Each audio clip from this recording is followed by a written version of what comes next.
지난 8월 문재인 정부 출범 100일을 맞아 국민청원 게시판이 개설됐죠. 청와대와 국민 간의 소통 창구로 도입이 된 이 게시판의 인기가 대단히 뜨겁습니다. 시행 3개월 만에 폭발적인 인기를 얻고 있는데요. 하지만 양날의 검이 될 수도 있다는 지적도 제기되고 있습니다. 자세한 내용 최영일 시사평론가와 짚어보겠습니다. 안녕하셨습니까? 안녕하세요. 네. 정말 인기가 대단합니다. 국민청원 게시판에 하루에 500여 개의 글이 올라온다고 하거든요. 놀랍죠. 어떤 청원들이 많습니까? 청원들의 내용은 너무 다양해서 카테고리를 참 정리하기도 어렵습니다.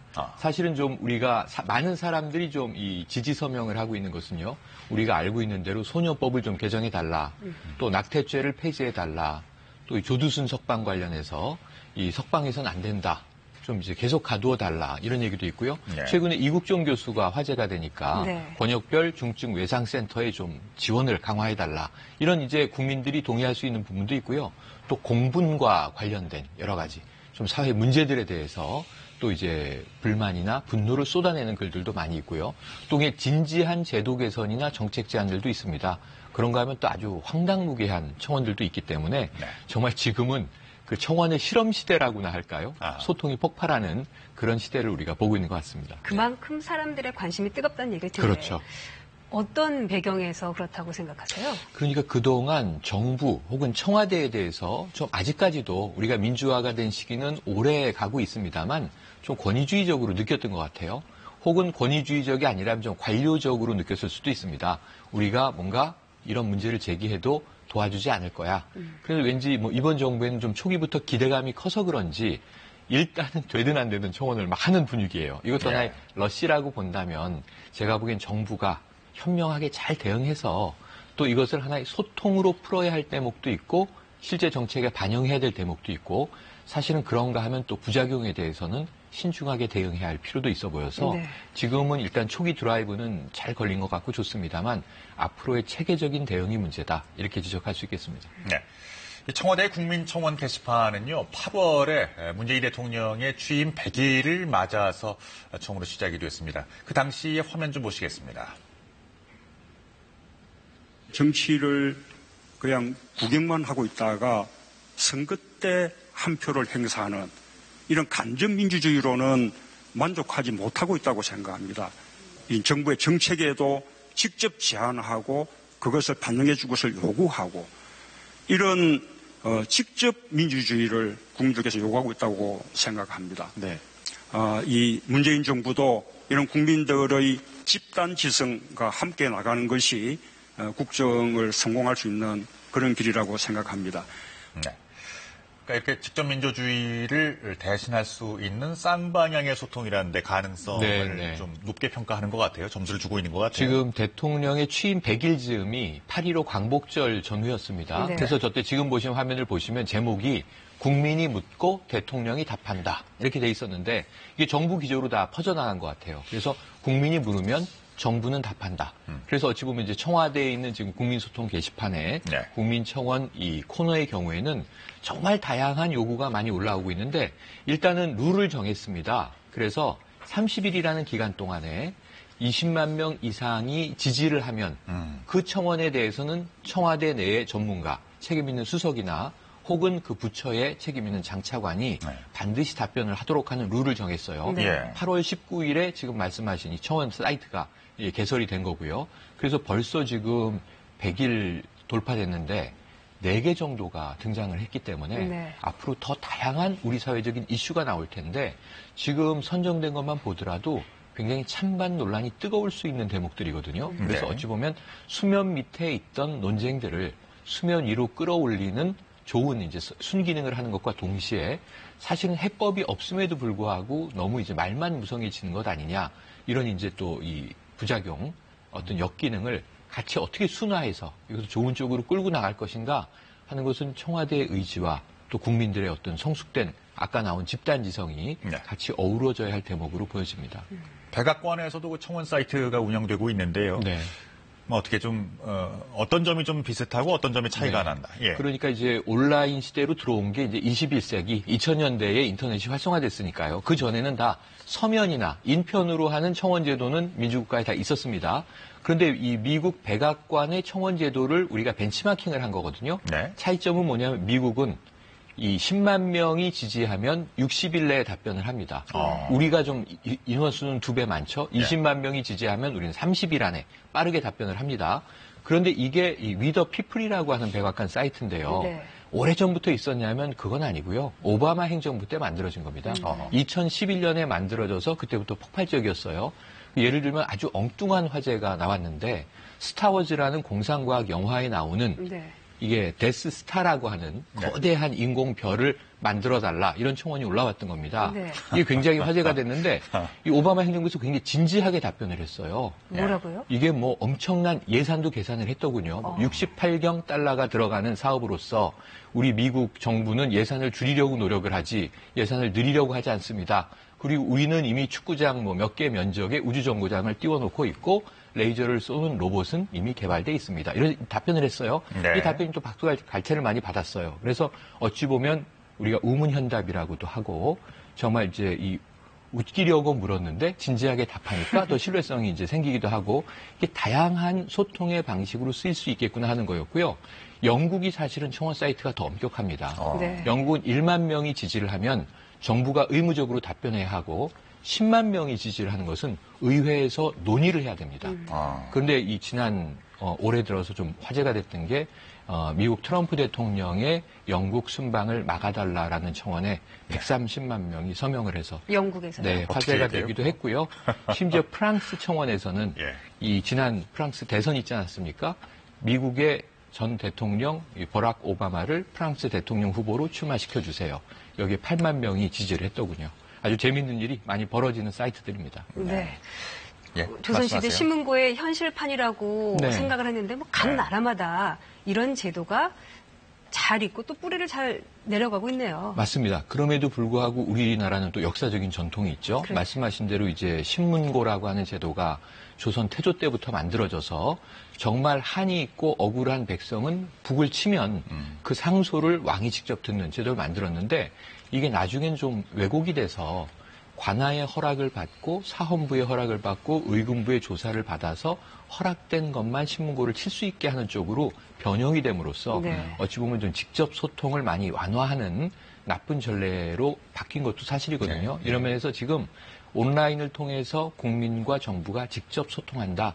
이것이 활성화되는 것은 표면적으로는 좋은 현상인데 운영의 묘를 앞으로 살려가야 될 것 같습니다. 그러니까 방금 그 죽음의 별 데스스타를 만들어주세요에서부터 시작해서 그러니까 미국이나 영국이나 프랑스에서의 이런 모습들이 그러니까 우리 국민청원 게시판의 뭐 미래의 모습일 수도 있겠다는 생각이 들기도 네, 하고요. 그렇습니다. 그러니까 그동안에 얼마나 하고 싶은 얘기가 많았으면. 네. 그러니까 그랬겠어요. 처음에 이렇게 너무 장난이나 농담들이 올라오면 이거 봐라. 결국은 생산성이 떨어지지 않냐라고 비판할 수 있는데 저는 여기에 대해서는 억눌렸던 부분 또 정부나 청와대에서 좀 권위주의적으로 느껴서 두려워했던 부분들을 해소하는 형태의 유머로 우리가 활용을 하고 이 안에서 정말 옥석을 가려서 정책적인 제안이라든가 제도 개선에 대한 국민 다수의 목소리를 뽑아내는 것은 역시 청와대와 정부의 역할이다.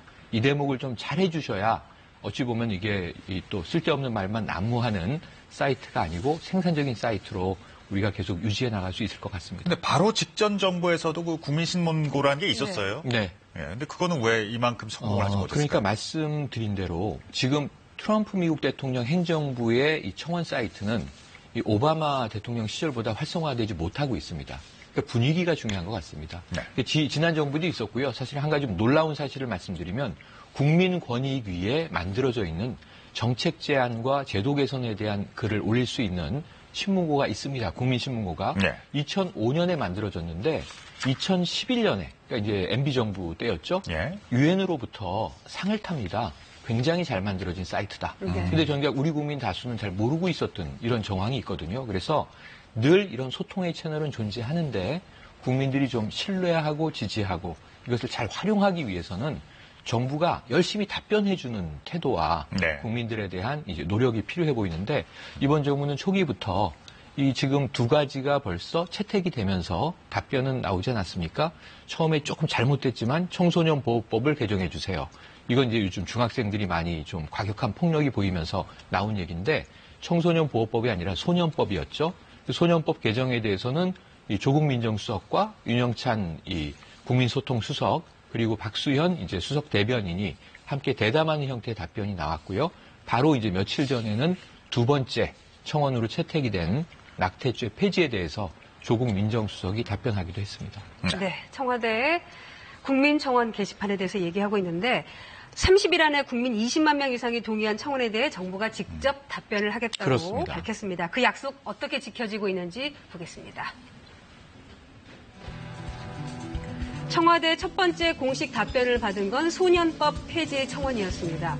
약 40만 명이 추천한 이 청원에 대해서 청와대는 영상으로 답했는데요. 3명의 수석들이 출연하는 대담 방식으로 진행이 됐습니다. 이 문제가 굉장히 어렵고 지금 당장 답변을 내놓기도 쉽지 않기 때문에 아마 청원을 주신 우리 국민들께서 이 대담을 보시더라도 굉장히 답답해 하실 수도 있을 것 같습니다. 청원과 관련된 국민들의 요청에 대해서 어떻게 정리를 하실 수 있을지요? 청소년자 하더라도 그 잔혹한 범죄를 저질렀고 그 청소년들을 엄벌하라는 국민들의 요청은 그 정당한 측면이 있다고 생각합니다. 이 문제를 푸는 데 있어서 아주 단순하게 한 방에 해결될 거라고 생각하는 것은 그 착오라고 생각합니다. 조국 수석은 국민적 감정에는 공감하지만 강력한 처벌이 대안이 될 수는 없다고 강조했습니다. 어린 학생들이 그 사회로 제대로 복귀하도록 만들어주는 게 더 좋은 거다라는 생각을 하고 있습니다. 약 2개월 뒤 청와대는 낙태죄 폐지 청원에 대해서도 답변을 내놨습니다. 영상에 혼자 등장한 조 수석은 사회적 논의 필요성에 공감을 표하며 낙태죄와 관련된 다양한 정보를 전했습니다. 현행법제는 모든 법적 책임을 여성에게만 묻고 있다는 문제가 있습니다. 국가와 남성의 책임은 완전히 빠져 있습니다. 여성의 자기결정권 외에 불법 임신 중절 수술 과정에서 여성의 생명권, 여성의 건강권, 침해 가능성 역시 함께 논의되어야 됩니다. 또한 청와대 역시 숙고 중임을 강조하며 구체적인 실행 계획도 밝혔습니다. 여성가족부와 보건복지부, 그리고 청와대 법무비서관실, 여성가족비서관실, 국민소통수석실 담당자가 3차례에 걸쳐서 쟁점을 검토하고 토론했습니다. 당장 2010년 이후 실시되지 않은 임신 중절 실태조사부터 2018년에는 재개하기로 하였습니다. 네. 궁금증이 지금 드는 게 말이죠. 기존에 있던 그 소통 창구 중에 국회 청원이라는 것도 있거든요. 있습니다. 어떻게 다른 거예요? 네, 같은 이야기입니다. 다만 이제 국회라고 하는 것은 입법부고 그리고 이 정부, 청와대는 행정부라는 걸 우리가 알고 있으니까요. 예. 사실은 그 기관의 기능과 용도에 맞는 제안을 해서 그것이 받아들여지면은 이제 국민의 뜻이 그 이 의사 과정이나 그 행정 과정에 반영될 수 있는데요. 문제는 그동안 그렇게 활성화되지 않았고 이러한 것들이 제도화돼서 사실은 국민의 입장을 들어줄 수 있는 채널이 있다는 걸 잘 몰랐던 게 문제죠. 홍보 차원의 문제도 있었던 것 같습니다. 네. 지금 말씀하신 대로 국회에는 국회 청원이 있고요. 입법제도 과정에 국민의 의사를 반영시킬 수 있는 방식은 있습니다. 근데 이제 지금 여태까지 청와대 이번 청원 사이트가 가장 활성화된 사례가 될 것 같고요. 그동안은 좀 사용률은 미미했다. 그리고 또 여기서도 문제가 있는데 청와대 사이트에다가 이런 거 해주세요, 저런 거 해주세요 하지만 우리나라가 상권 분리 국가이지 않습니까? 네. 그러니까 사법적 판단을 행정부가 강요할 수 없는 거고요. 입법 과정에서 법 개정을 해야 되는 것을 정부가 추진할 수는 없는 거죠. 그런 부분에서는 행정부가 모든 걸 다 해결할 수 없다는 점도 우리 국민들이 좀 인지하고 있어야 될 것 같습니다. 네. 국민의 목소리에 귀 기울이고 이것을 적극 반영한다. 참 순기능인데요. 네. 또 우려의 목소리도 높잖아요. 우려의 목소리가 있습니다. 지금 말씀드린 대로 정부가 만능이 아니거든요. 예. 청와대가 모든 것을 다 할 수 없습니다. 그래서 입법적인 부분에 대한 청원을 왜 들어주지 않느냐 이렇게 이제 볼멘 소리 할 수 있지만 그것은 국회에서 해결해야 될 문제가 있는 거고요. 또는 최근에 한 이런 예를 보죠. 30일에 20만을 넘지 못했지만 점점 관심이 뜨거워지면서 2달 동안 50만 명이 넘은 조두순 석방에 반대합니다. 이건 사법적으로 재판 과정을 거쳐서 재심해서 무기징역을 내린다든가 형량을 높이면 가능한데 지금은 사법적 방법은 없거든요. 그러니까 안 되는 것도 있다는 것을 우리가 좀 인지해야 될 것 같고요. 또 하나는 지금 정치권에서 우려하는 것은 그러면 다수의 목소리가 모든 어떤 법 절차를 무시해버리는 그냥 포퓰리즘으로 가는 것 아니냐. 이건 이제 야당의 지금 공격입니다. 그런데 이런 부분에 대해서도 분명히 좀 주의하는 과정들은, 절차들은 우리가 거쳐야 될 것 같고요. 다수가 요구하면 무조건 관철된다가 아니라 합리적인 과정과 검토를 거쳐서 우리가 함께 생각해 볼 기회를 가짐으로써 그럼 점진적으로라도 우리의 제도를 개선하는 쪽으로, 노력하는 쪽으로 활용돼야지 안 들어주면 큰일 나는 것처럼 우리가 또 곡해해서는 안 될 것 같고요. 네. 최근에도 조국 민정수석이 이제 교황의 말을 조금 오해해서 인용을 했다가 천주교를 찾아가서 오해를 푸는 과정도 있었거든요. 네. 여러 가지 문제점이 드러날 수 있는데 끊임없는 소통이 계속 선순환됐으면 하는 바람입니다. 알겠습니다. 네. 여기까지 말씀 나누겠습니다. 지금까지 최영일 시사평론가와 말씀 나눴습니다. 고맙습니다. 고맙습니다.